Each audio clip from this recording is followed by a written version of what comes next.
Dear Greg, I live in upstate New York, where we have 4 very distinct seasons, including a pretty cold winter. I got involved recently in a long-distance romantic relationship with a woman from Phoenix, where the weather is quite a bit different, as you know. My girlfriend hates the cold, and I really hate the heat. We love each other, but when we talk about living together, the arguments get pretty intense, because she says that if I really loved her, I'd move. And of course, I think that if she really loved me, she'd move. What can we do here? It seems to be a stalemate.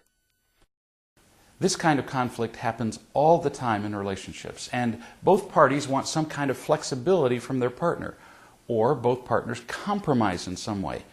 In this case, it'd be difficult for you to compromise. I suppose you could live halfway between New York and Phoenix, but that really wouldn't make anybody happy. On the other hand, I guess you really could live half the year in Phoenix during the winter. That would make more sense, and then live in New York during the summers.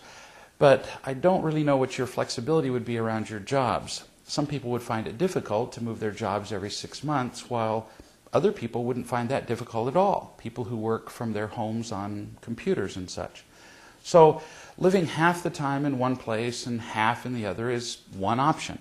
But that's not the real point. The real issue is that you're having intense arguments. If you're having them now about where you live, do you really think you won't have arguments when you live together? Wherever that will be, about any number of subjects, you will, and you'll hate them. You'll actually hate them more, because then you won't be separated by more than 2,000 miles. You'll be in the same house having arguments, and you won't have a place to run away to. So you need to learn to make real love the foundation of your relationship right now, really. If you don't do that, and if you don't learn how to eliminate, well, maybe not completely, but mostly eliminate, the anger in your relationship now, you'll be very sorry you moved in together wherever it is. When two people are arguing with each other and miserable, it doesn't really make much difference whether it's in New York or Phoenix, does it?